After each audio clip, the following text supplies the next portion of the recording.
Primo XL Oval Grill.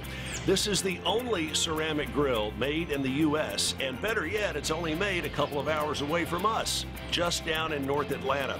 It is the only ceramic grill anywhere in the world that allows you to do direct and indirect cooking at the same time.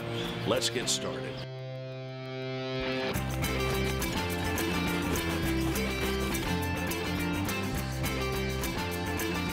You know, you have to clean the grill grates, but one thing you don't want to do is use one of the old-fashioned steel bristle brushes.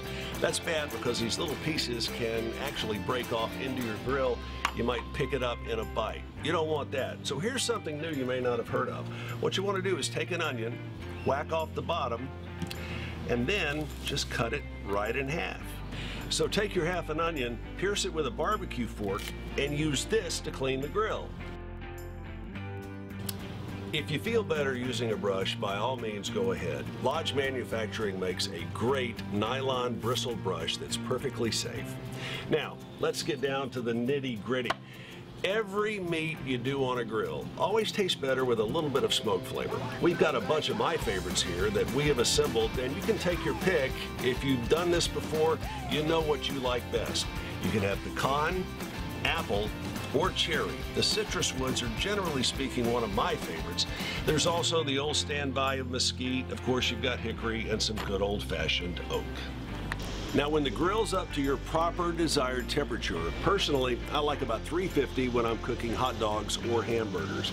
So, we're at 350, it's time to cook. We have lightly seasoned the grill grates. You can use spray, you can use a little bit of vegetable oil, canola, even coconut oil. We've got a nice selection of hot dogs and a little brats. And to show you the difference between the direct and the indirect, we're putting these right over the fire. We'll do the indirect side over here and let you take your own pick.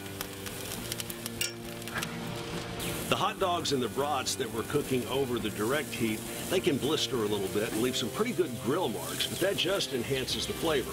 Some people prefer the ones on direct heat or not over the actual fire itself. Me, personally, I like them both. So after a very few minutes on the Primo grill, the brats and the hot dogs, they're absolutely ready to come up.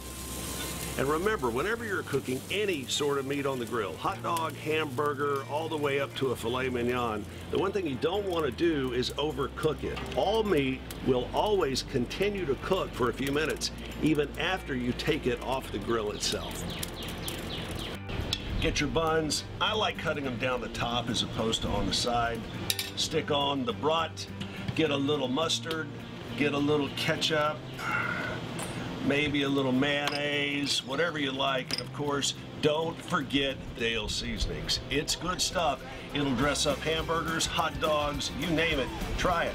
I think you'll like it.